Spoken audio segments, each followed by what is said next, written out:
Greetings, greetings, greetings, greetings. All right, let me check this mic so we can get it started. All right. Let me see if my mic sounds nice. I'm not sure. Sabrina Harley, peace. What's good with you? Check 1, 2. I think my mic is on. I think my mic sounds nice. Anyway, greetings, fam. This is Professor Griff, and of course, you all already know this is On the Masses right here on Black Power Media Reloaded. All right, shout out to Kalanji and the rest of the crew on Black Power Media Reloaded. All right, and today we have a very interesting subject. I think I need to sit up in my chair so we can kind of so I can lean into this thing so we can start this conversation. But in the meantime, in between time, I want to give thanks to my good brother, Dr. Wesley Muhammad, who showed up and showed out Saturday at the event dealing with the weaponization of hip-hop. No, the lecture is not for sale. All right, so the lecture is not for sale to the public. I think what's happening, hold on for a second. I think what's happening is people are taking the information, and as they're taking the information and they're repackaging the information, and you know, these people are actually getting paid from the information and then absolutely offering nothing back. You understand what I'm saying? Which I think, you know, I think it's a disservice. Just if you ask me, I just think it's a disservice. All right, just like all the way around the board. All right. So we got some more lectures coming up and some very interesting conversation happening as we move towards these unholy days. We're definitely going to talk about Dr. Ishaka Musa Barashango's work, dealing with menticide, dealing with European holidays. We're going to be talking about, as we move towards selection day, we're going to talk about the selection process, and hopefully we can do something in real time as the president of the United Snakes is selected. All right. Okay. So anyway, fam, today's subject, we're going to be talking about systematic miseducation. All right. Systematic miseducation. And it's two, if you want this information, as far as a list of books that you want to kind of know what to purchase and what to kind of obtain to put in your library, just hit me up. My email address is seriousmindsinfo@gmail.com. Serious, SIRIUS, minds, MINDZ, info@gmail.com. Hit me up or just text me, 678-557-2919. All right, and we'll take it from there.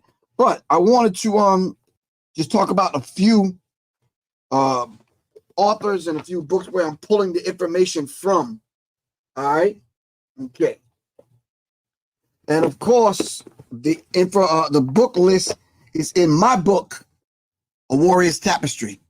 So I put a book list in the back of this book. All right, so if you purchase this book, you don't have to go through the whole process of going back and forth with me and that kind of thing, trying to get the book list. The information is in the back of this book, Warrior's Tapestry, by yours truly, Professor Griff. All right, okay.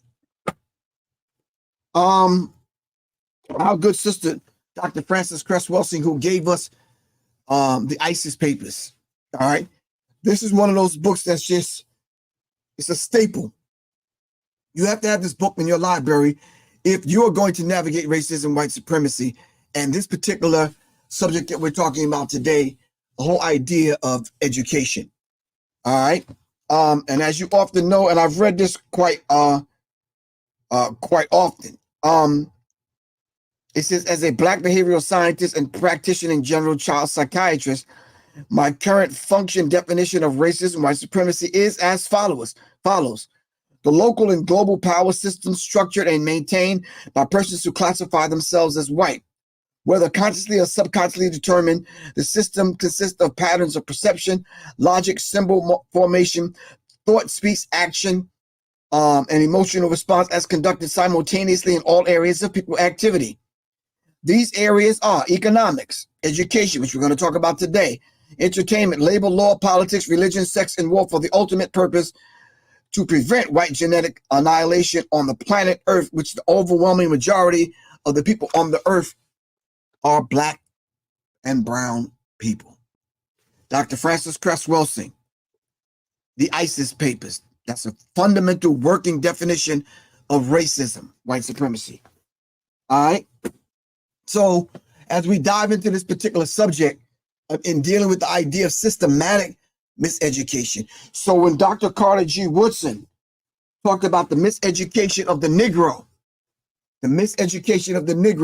he was absolutely correct in his assessment of the miseducation of the Negro. He says, when you control a man's mind or a man's thinking, you do not have to worry about his actions. You do not have to tell him not to stand here or go yonder. He will find his proper place and he will stay in it. You do not need to send him to the back door. He will go without being told. In fact, if there's no damn back door, he didn't say damn, I said damn. He will cut one out for his special benefit. His education makes it necessary for him to do this. The Miseducation of the Negro by Dr. Carter G. Woodson. All right. Okay, Dr. Carter G. Woodson. So I'm going to talk about a few books that you have to have in your library. But before I do that, we're going to dive into some information that I think will explain some things. Not it would take me 2 or 3 hours to do this talk in the correct way. All right. So I want to just kind of give you an overview on some of the things from a different perspective. All right. In understanding the systematic racism that goes on in the educational system. All right. Shout out to all of those black educators out there. Shout out to all of the educators, period. White, black, or otherwise, that, that educate, that's educating the masses of the people, especially the human family, that looking way beyond the miseducation system that we're currently involved in, but those that truly put themselves on the front line to truly educate the masses of the people. All right. All right. So, I'll get back to these books in a minute. Like I said, if you want the book list and all the books that I'm talking about, just purchase this book from my website. Go to www.professorgriff.me. Get this book, and inside of this book, in the back, is a detailed DVD list of things that you should have, DVDs you should have, as far as documentary films, and a book list. All right, A Warrior's Tapestry. www.professorgriff.me. All right, let me see if I can go here. Let me see. Nope. Here we go. I think this might be it. Let me go back here like that. Share it, and then I think I can play it from here so you can get a better understanding. All right. This is Jamal. Jamal is a boy who lives in a poor neighborhood. He has a friend named Kevin who lives in a wealthy neighborhood.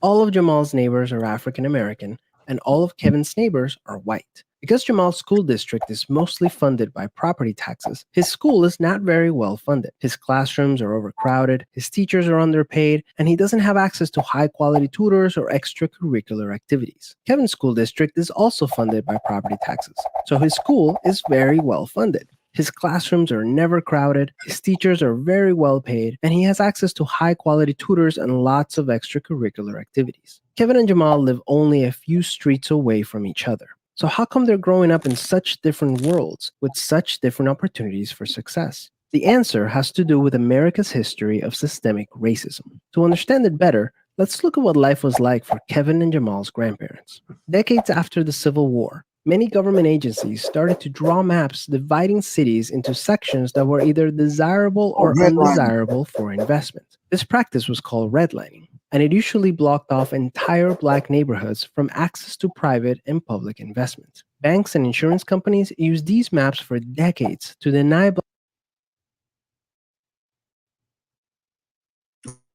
Black people loans and other services based purely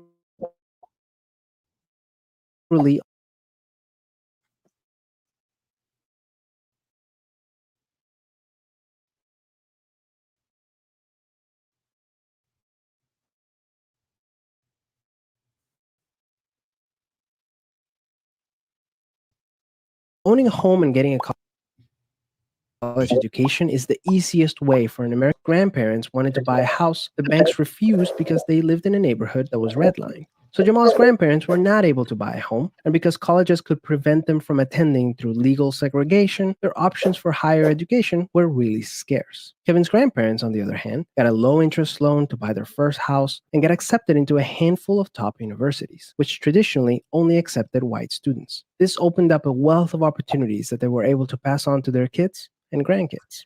Even as late as the 1980s, an investigation into the Atlanta real estate market showed that banks were more willing to lend to low-income white families than to middle or upper-income African-American families. As a result, today, for every $100 of wealth held by a white family, Black families have $5.04. A 2017 study confirms that redlining is still affecting home values in major cities like Chicago today. This explains how Kevin and Jamal inherited vastly different circumstances. Unfortunately, the story doesn't end there. A big part of systemic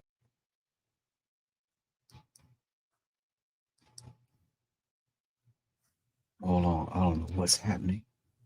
Something is happening. Okay, let's see.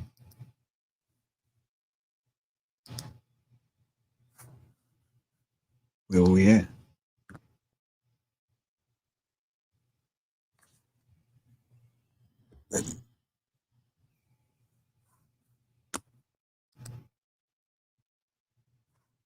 All right, something crazy is happening. I don't know what's happening.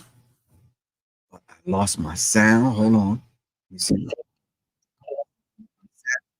Hold on.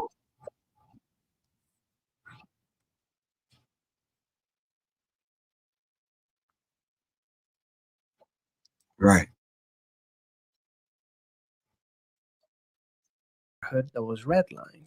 So Jamal's grandparents were not able to buy a home, and because colleges could prevent them from attending through legal segregation, their options for higher education were really scarce. Kevin's grandparents, on the other hand, got a low-interest loan to buy their first house and get accepted into a handful of top universities, which traditionally only accepted white students. This opened up a wealth of opportunities that they were able to pass on to their kids and grandkids.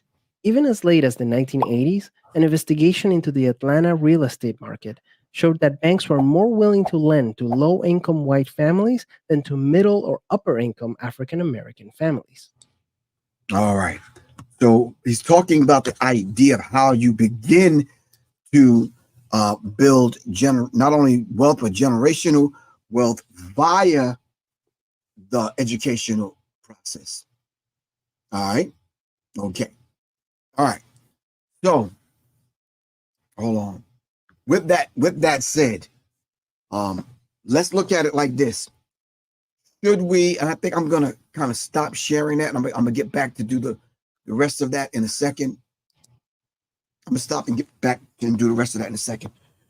Should we invest in our children's education and in our education, starting first in the home? All right.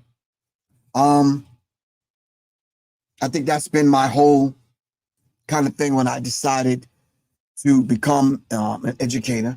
I said to myself, I want to be able to do group homeschooling, not just one individual in educating their children, but that one individual that's successful in educating their child can now educate 10 children in her home, and all of the parents support that young lady and her assistant.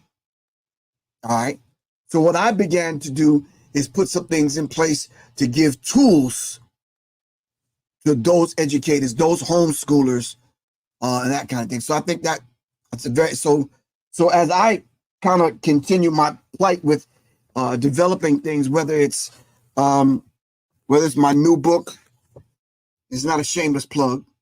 Now you know the 5 elements of hip hop by yours truly, Professor Griff, and or dealing with the alphabets. You are the song you sing from the through a musical lens, and or educating and giving those homeschoolers, male and female, tools like a warrior's tapestry, where you can play this. It's no cursing. It's kind of tribal fusion music, but it has warrior affirmations, things like that. You understand what I'm saying? That if we just kind of built our libraries in our homes, so when we do go to homeschool, even if you don't have the internet, you could still begin to have a curriculum, a homeschool curriculum.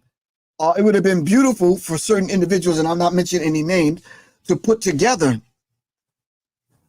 together with other educators to put together the homeschool curriculum.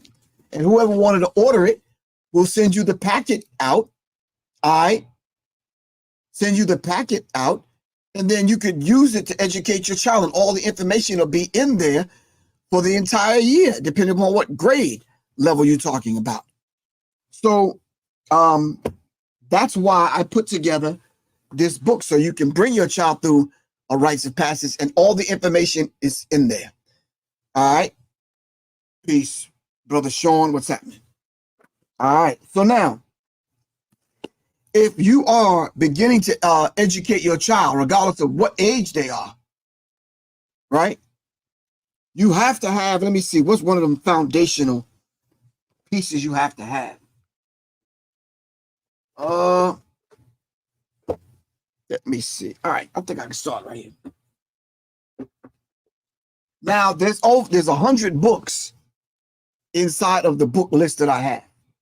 Right now, I'm only going to show you a few. But like I said, hit me up on email or just text me. All right. And I'll kind of get the list out to you. All right. And it will be a beautiful thing that if I get stuff out to you, and just make sure you support the channel. All right. I'll put the information at the bottom of the screen, the Cash App or whatever. All right. So if you're educating yourself and your child, or you have to homeschool because of whatever reason, you have to have this book, The Nile Valley Contributions to Civilization, Anthony Browder. It's a must. You just have to. It's just, you cannot get around it. All right. You have to have this book. All right. Now just give me a thumbs up, Black Power Fist, peace sign, if you already have this book. All right. Anthony Browder. Another one of Anthony Browder's books is From the Browder File. All right. From the Browder Files. And of course, I mentioned earlier,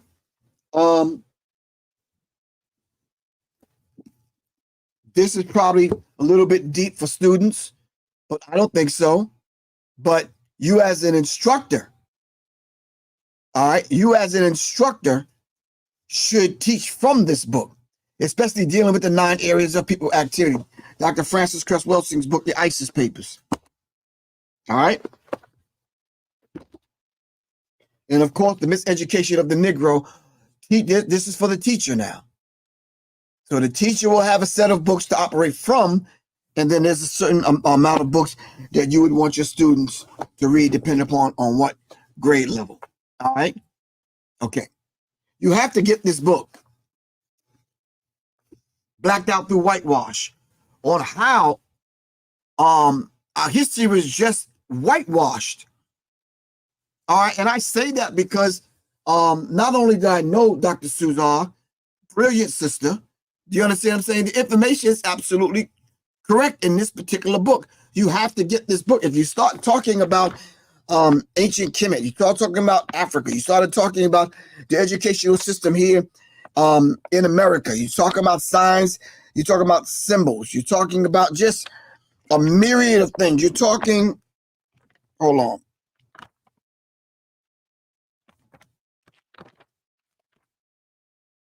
400 pages. You're talking 400 pages. Blacked out through whitewash. All right. Quite simply, this book is the greatest expose of the last 2 millennials. All right. It dives in. This book exposes the quantum deception at the foundation of Western culture, religion, and history.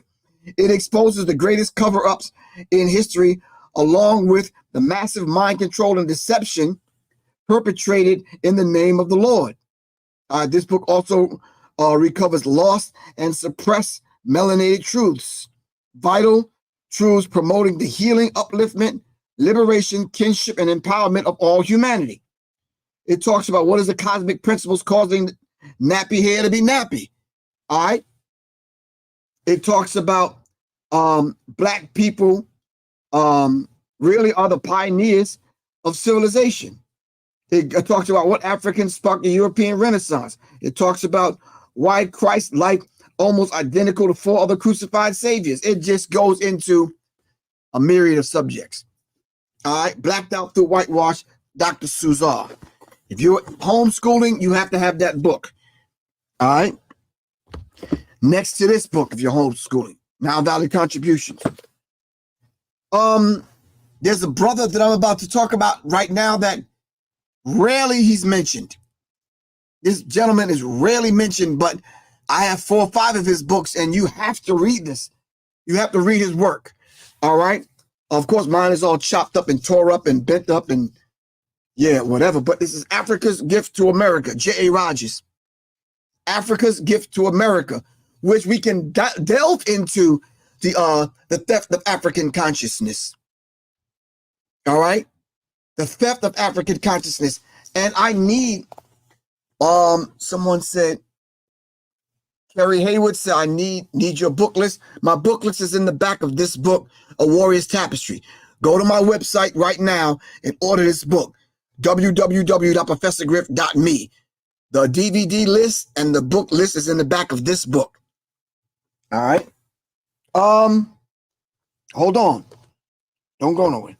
So when I talk about the theft of African consciousness, then and from J.A. Rogers' work, we coming with the receipts from this brother, Supreme Understanding. He says Black people invented every damn thing. I don't know why I keep saying this word damn. Pardon me, fam. Yep. I talked about in my class this morning when I went to go teach at Gangster the Growers. Shout out to the admin staff and the students at Gangster the Growers. When I went to go teach this morning, I talked about having discipline and being able to master the self. All right. That was a very interesting talk. My lesson plan is right here. And here I am. I need to follow my own lesson plan, right? Hold on for a second. It's right here. My lesson plan. How to master self-discipline. 8 rules you need to know was my lesson plan today, this morning in class. All right. So yeah. But anyway, I need to follow my own set of instructions. Black people invented everything.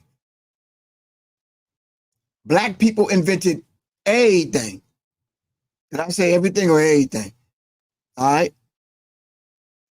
So the whole idea of going through, and then that will lead you. Hold on. Where's my hold on. That will lead you to this other book. And I have 12 books like this. The whole idea of Black inventors. You cannot go a day without running into or using something that Black people invented. It's just fact. Shout out to Dr. Khalid El Hakim, the Black History 101 Mobile Museum. All right, really appreciate him and his work. All right, but you cannot. Hold on for a second. Peace, Brian. I'm on live right now, so I'm gonna have to hit you back. As soon as I get off, I'm gonna hit you. All right. All right. I got you. All right, cool. All right, peace.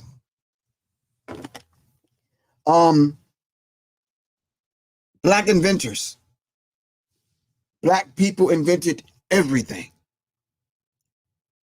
All right. So if we are to build our libraries and have a wealth of knowledge so that we can navigate through the society and educate our children, and the responsibility of educating the children is on us and not the school system, then we won't have to worry about the miseducation of the Negro child. All right. Make sure you get J.A. Rogers' work. J.A. Rogers, Superman to Man. J.A. Rogers, I forgot his other work, but look up J.A. Rogers. All right. Okay. I'm gonna dive back into the clip that we were watching, and then I'm gonna open it up and see what y'all are talking about in the chat. Is that cool? Okay, cool. All right. What they never told you in history class. All right, what they never told you in history class.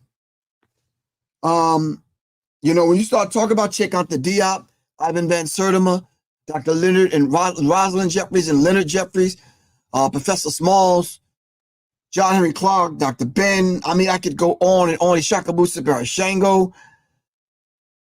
I could go on and on and on. Kaba Kwabene, right?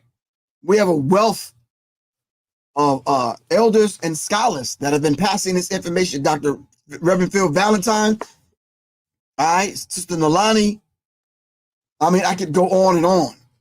But what they never taught you in history class is some things that you need to know, because these are the things that they left out of your history. It's probably one of the missing pieces in history.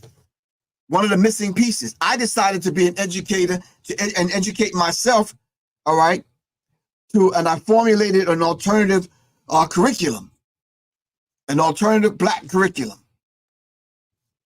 All right. So, and these are some of the books that I put in my curriculum. All right. Okay. But they never taught you in history class. All right.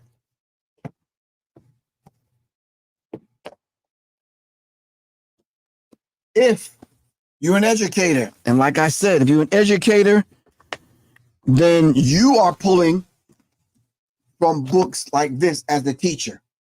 All right. Okay. So then now, to add on to that, you might want to get Baruti's work, Dr. Imwali Muke Bomani Baruti, Menticide. All right, Menticide. He has 20 books out. 20. All right. One that you'll always hear me read and pull from is this book right here, the Nayan Sassim. All right. A calendar of revolutionary daily thoughts. So we have no excuse today. We have our elders and our ancestors that came before us that paved the way, that left us the blueprint and left us the information. And speaking of the blueprint, the man who gave us the blueprint to Black Power, all right, Dr. Amos Wilson, who also gave us the falsification of African consciousness, Eurocentric history, psychiatry, and the politics of white supremacy. All right. So there's no reason why we should remain ignorant as we come on these platforms. All right. And we speak in truth to power. All right. We have the ammunition. We have the tools. We have the receipts. All right. So in Decoding the Madness, I'm going to talk about, this was the other inventor's book, but I think I talked about that already. Black inventors. And I forgot to mention the brother's name. Keith C. Holmes. Keith C. Holmes. All right. Black inventors. Crafting over 200 years of success. All right. Okay. Thank you. Now, there's about 5 books that I have, I didn't want to overwhelm you with information that's speaking to the constantly speaking to the problem. I wanted to have solution-oriented kind of information to give you. And this book is one of the books that I kind of took a deep dive into. And man, it's just one of those kind of books that, once you dive into it, I don't know. You just got to cleanse your spirit, man, because the information that, they've stolen from our people to make and remake their world. You remember, they were in the dark ages. All right. They were in the dark ages for a minute. So coming up out of that ideology and power in America from 1865 to present, what happened in the year 1865, family? What happened in the year 1865? Come on, talk to me. Did not they give us the Emancipation Proclamation? And to emancipate doesn't mean freedom. So they said they will free you. You're free. You're no longer a slave, but we're emancipating you. And here's the document to prove it, the Emancipation Proclamation. And then years later, I believe, in Texas, they got it sometime later, which gave us the now national holiday, Juneteenth. All right. But these individuals and I had this conversation recently with somebody when talking about the HBCUs not having a black curriculum. All right. The white architects of black education. I'm gonna have to say that 3 or 4 times so you can get that. The white architects of black education. The white architects of black education. The ideology and power in America, 1865 to 1954. William H. Watkins. William H. Watkins. All right. Okay. Okay. A book that I've recently purchased, and they're local authors that cannot get their books distributed out. I don't care whether it's digitally, where you can get them on Amazon or whatever. But there's some local authors everywhere I go. New York, Atlanta, LA, Detroit, Miami, Nashville, some other places. But beyond miseducation, the de-education in American public schools is making kids mad, mad, mad. All right, Donna Shannon. Look up Donna Shannon, get her work, Beyond Miseducation. All right.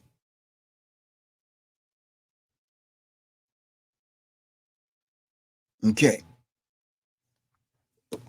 All right. I'm going to dive back into the video we were watching, and then we're going to sum it up, and I'm going to go to the chat to see what you have to say. All right. So just bear with me, fam.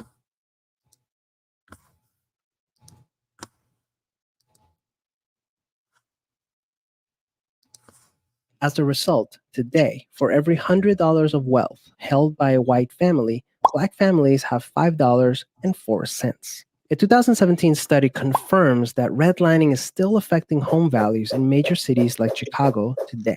This explains how Kevin and Jamal inherited vastly different circumstances. Unfortunately, the story doesn't end there. A big part of systemic racism is implicit bias. These are prejudices in society that people are not aware that they have. Let's go back to Kevin and Jamal. Against all odds, Jamal manages to be the only student from his high school to get accepted into a great university, the same one that Kevin and his high school friends are attending. But after Kevin and Jamal both graduate, Jamal notices that his resume isn't drawing as much interest as Kevin's, even though they graduated from the same program with the exact same GPA. Unfortunately for Jamal, studies show that resumes with white-sounding names get twice as many callbacks as identical resumes with black-sounding names. Implicit bias is one of the reasons why the black unemployment rate is twice the rate of white unemployment, even among college graduates today. You can see evidence of systemic racism in every area of life. The disparities in family wealth, incarceration rates, political representation, and education are all examples of systemic racism. Unfortunately, the biggest challenge with systemic racism is that there's no single person or entity responsible for it, which makes it very hard to solve. So what can you do? The first thing you can do is work towards becoming more aware of your own implicit biases. What are some prejudices that you might hold that you're not aware of? Second, let's acknowledge that the consequences of slavery and Jim Crow laws are still affecting access to opportunity today. As a result, we should support systemic changes that create more equal opportunities for everyone. Increasing public school funding and making it independent from property taxes would be a great start so that poor and wealthy districts can receive equal access to resources. Equal access to resources. Equal access to resources. That's what we're looking at, fam. Equal access to resources. All right. In my list that I gave you of those individuals, those warrior scholars that are on the front lines, Ashwa Kwesi and Mary Ra Kwesi on the front lines. On the front lines. We can talk about Dr. George G.M. James' Stolen Legacy. We can talk about Tony Martin, Chancellor Williams, Yusuf bin Yakinen, Dr. Yusuf bin Yakinen, Dr. Francis Cress Wilson, Ivan Van Sertima, Marimba Ani, John Henry Clark, Chikanta Diop, Amos Wilson. All right. I did have something else planned for us to do, and maybe I still can do it. All right. I wanted to talk about the Black IQ test. Now I'm pulling from my teacher's edition of my book, A Warrior's Tapestry. All right. A warrior. I'm just pulling from the teacher's edition. That's it. All right. So I'm gonna run this down real quick. Just see right now how many answers can you answer right off the top of your head. All right. The Black IQ test. The black dot or the third, number one, the black eye or the third eye is still used by Africans to acquire what? And don't Google this and go online and cheat. The Black IQ, the Black IQ test. Number two, the only way to beat a system is within a system, or with a system, pardon me.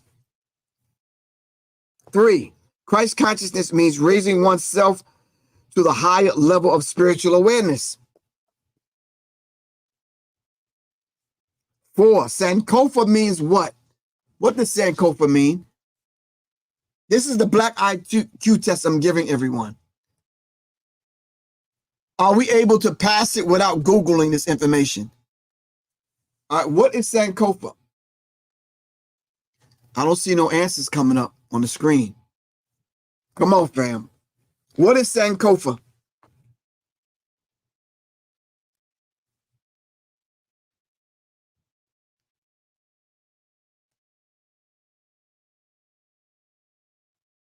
You meant to say the Sankofa bird keep returning as it. Oh, I know what you're talking about. I got you. Yeah, you're right. Need to know, you're right. I got you.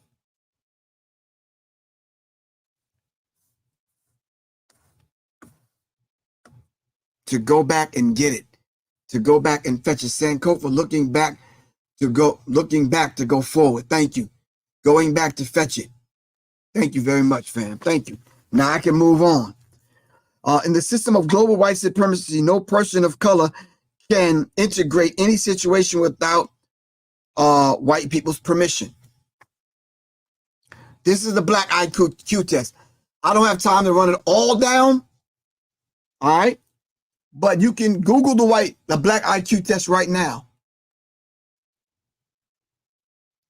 Mental slavery keeps the person away from knowledge and mastery of self. Mental slavery. That's why your brother, Professor Griff, have read this book twice. The Revolution of the Mentally Dead. You cannot be mental slave. Didn't Bob Marley talk about the mental being mentally dead? What song was that by Bob Marley? None can save us but ourselves. Was it Get Up, Stand Up? No. It was song's right on the tip of my brain here.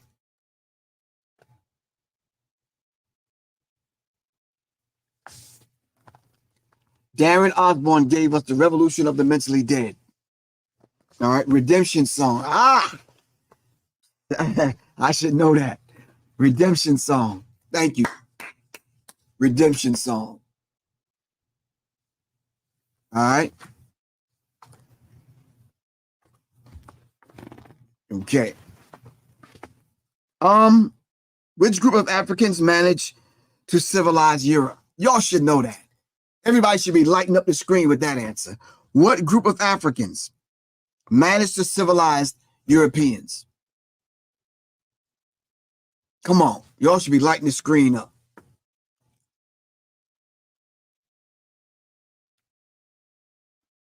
Thank you. The Moors. Thank you.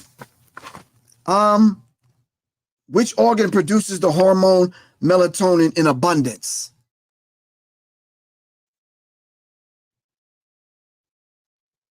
Right? Which organ produces the hormone melatonin in abundance?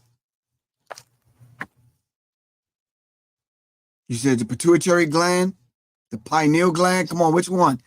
Come on, Carla, let's get it right. Pineal. Right.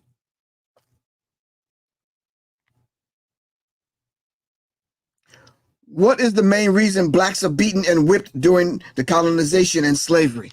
Two main reasons.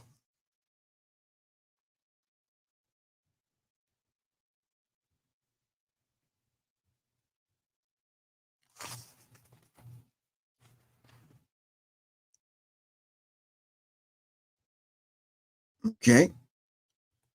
Was the Rastafari of Jamaica, were they the first blacks to wear their hair locked? That's right, Tanya. Noma. Control and fear. And to break their will. Mind control and fear. Thank you. All of those answers are correct.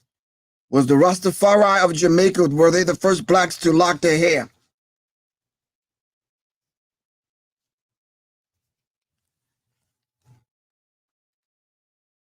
Kemet wore locks, okay. Who else wore locks?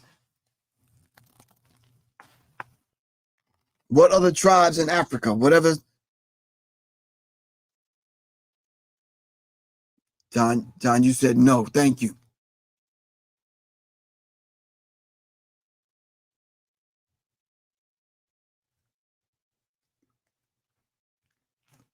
All right, so these are just the questions from the Black IQ test.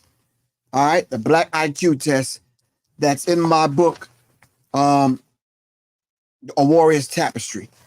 All right. So I'm going to go to the chat, see what y'all have to say. And then keep in mind, as we thumb through the chat, self-love is the greatest middle finger. Self-love is the greatest middle finger. All right. All right. Thanks for bearing with me, fam. It took me a lot to go through that, but thank you for bearing with me. All right. I really appreciate that.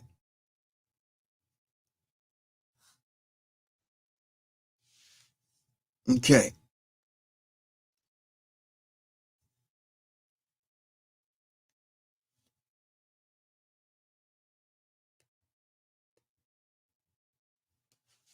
Mm.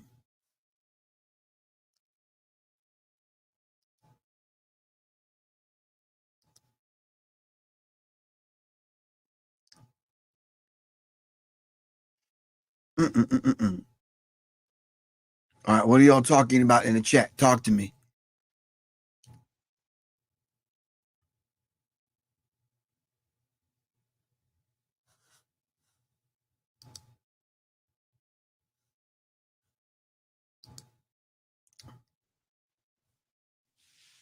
Need to know?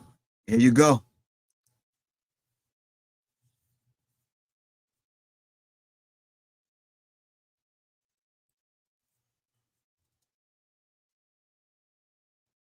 Oh, give thanks, Charles Wilson. Really appreciate you. You have to know yourself to love yourself. Indeed. I'm putting that on the screen. Ernst, what's good with you, bro?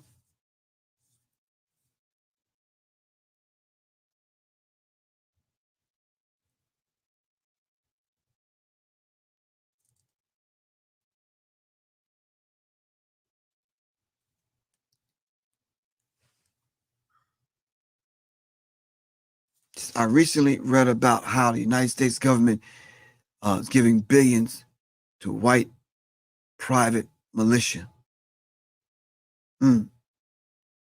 Wow.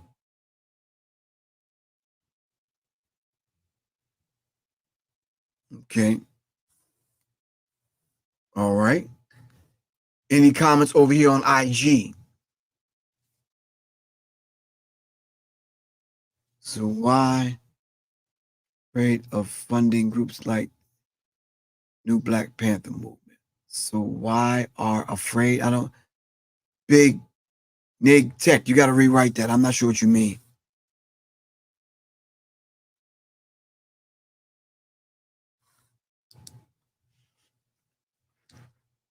All right. Peace, God. Can you repeat your book list? Somebody answer him. Can I repeat that book list? Now, presently I'm surrounded by 30 books. The book list is in this book. Ra. Go get it from my website, www.professorgriff.me. You said you're working? Oh, okay, cool. I got you. Take a screenshot of this book. Go to my website and get this book. All right. There, the list is in this book in the back.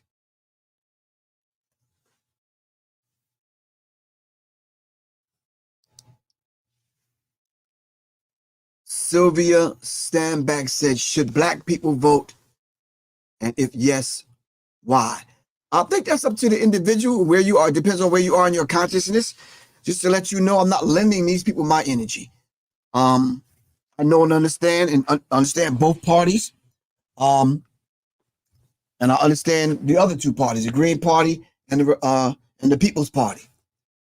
The Democrat and the Republican Party, they're not getting my energy. So I'm not voting. I don't believe in that process because I know and understand I understand the electoral college aspect of it. So I'll be a holdout. I'm good. But I'm not telling you to or not to. Whatever's in your heart, whatever consciousness you have, you make it happen for yourself. Because you're the one that got to live with that decision.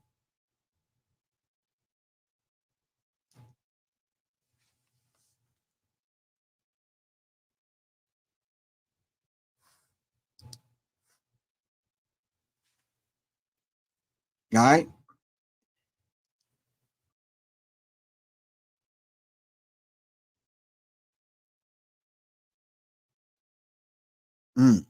Okay. Someone said Democrats and Republicans are both, you meant to say two wings of the same bird. Yep. Blacks should vote if, what? Hold on.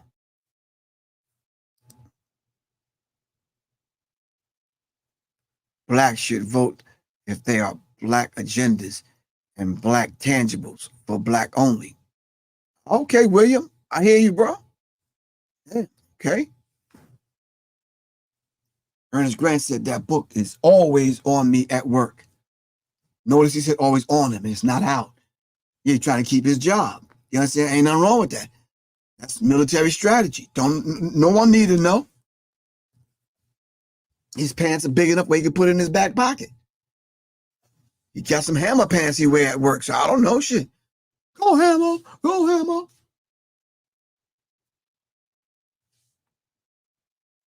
He go to work with hammer pants on, sliding through, early time.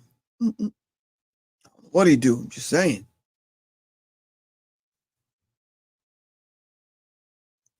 All right. All right, fam. We're getting closer and closer to bringing this thing to a close. I really appreciate everyone's energy today.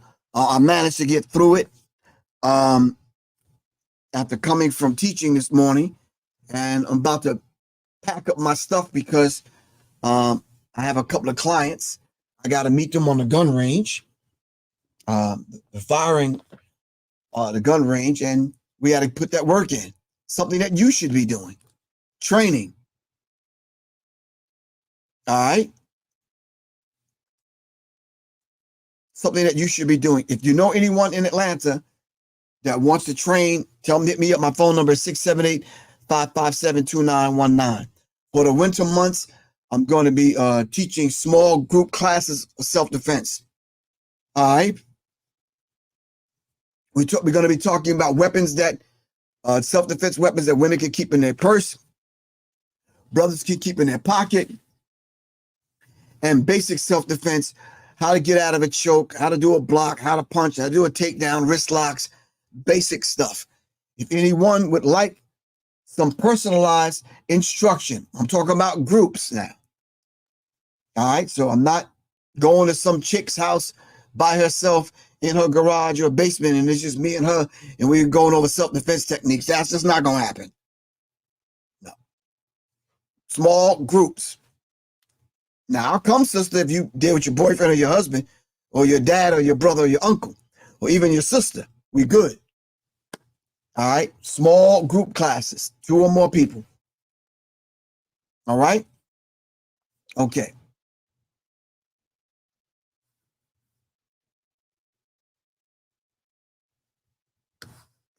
Thank you. You're right. There are other candidates running for the presidency of the United States of America, but our people are stuck on stupid. All right.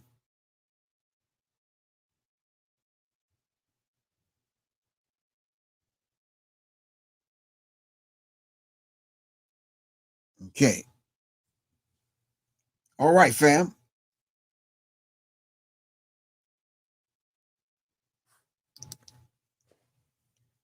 Sylvia Standback says, thank you. And can you briefly explain the Electoral College? Let's see.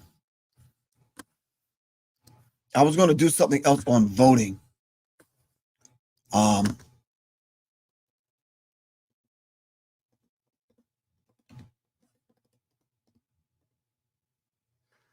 on.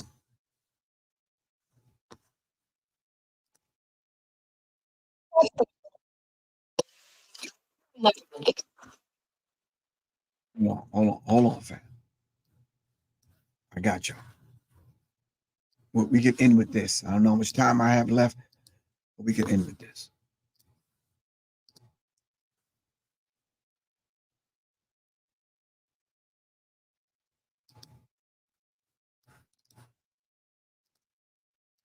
All right, here we go.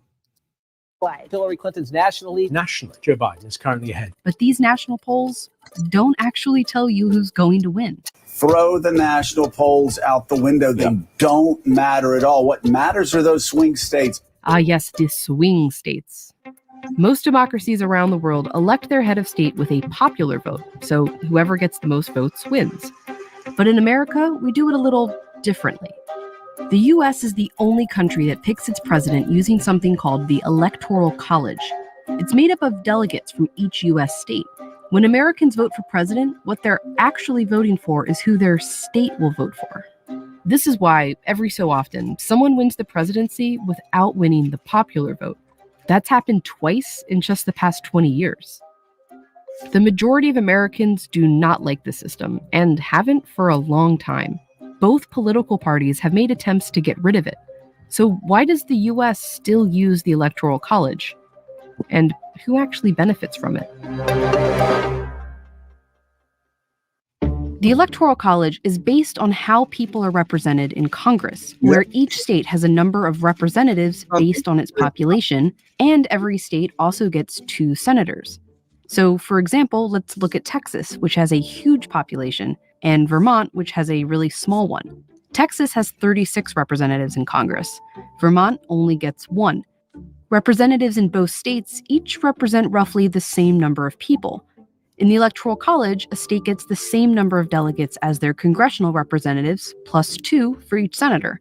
So Texas has 38 electoral votes, Vermont has 3. But this combination makes the number of people each delegate represents way different between states. In Texas, 1 electoral delegate represents 3 times the amount of people as 1 in Vermont. And that makes each individual person's vote in Vermont a lot more influential. The Electoral College creates discrepancies like this all over the country. A voter in Wyoming is worth 3.5 times as much as a voter in California. Wow. And the winner of the presidential election is the candidate who gets 270 or more of these Electoral College votes. These are the results of the 2016 election by state. You're probably more familiar with this version of it, a map of red states and blue states. Right. But this chart tells a different story. You can see that no state is actually all red or all blue. But almost every state awards its electoral votes the same way. The candidate who gets the most votes in a state gets all its electoral votes. If they win the state by 1%, they win 100% of the electoral votes. In 2016, more than 4 million people voted for Donald Trump in California. In fact, more people voted for him there than in any other state except for 2. But it didn't matter. Hillary Clinton got more votes there, so she got all 55 of its electoral votes. Clinton never even campaigned in California. Polling showed she'd easily win the state. Trump only visited Texas once. He knew he'd basically had that state's electoral votes locked. But they both visited Florida 35 or more times. That's because Florida is usually a swing state. Polls show that the vote there could swing to one party or another nearly every election. Trump only won it in 2016 by 100,000 votes, out of more than 9 million. Swing states have changed over time thanks to shifting demographics and political views. And it's states like these where presidential candidates spend most of their time campaigning. It also means these states have way more influence over the election than these ones. A study found that voters in Michigan had 51 times the amount of influence on the 2016 election as someone from a state like Utah. Voters in states like California or Missouri mattered very little. Swing states are where the election actually takes place. They get the attention and the influence, and they only exist because of the Electoral College. It doesn't seem very fair, but the Electoral College has always shifted power away from some people and towards others. It was how it was designed. Back when there were just a few states, not 50, they had to get all the states to agree on the Constitution. One problem. The northern states, which were largely anti-slavery, wanted only free people to count in the population towards electoral votes, which they had more of. The pro-slavery southern states were worried that they would be constantly outvoted and wanted enslaved people to count in determining the population. As a compromise, they settled on something called the 3/5 Clause. It established that an enslaved person would only count as 3/5 of a person. In 1800, Pennsylvania, a northern state, and Virginia, a southern one, had about the same number of free people living there.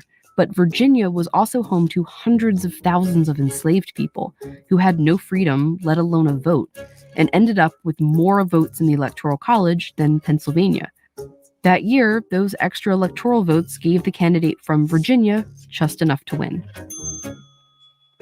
Even after the U.S. finally abolished slavery and eventually gave Black Americans the right to vote, white Southern leaders found ways to keep them from voting, like with discriminating laws like poll taxes and acts of violence. This meant they continued to have overrepresentation in the Electoral College on behalf of a large population that couldn't vote. The first time Congress attempted to replace the Electoral College with a simple popular vote was back in 1816. But senators from southern states blocked it, saying it would be deeply injurious to them. In 1969, Congress came even closer.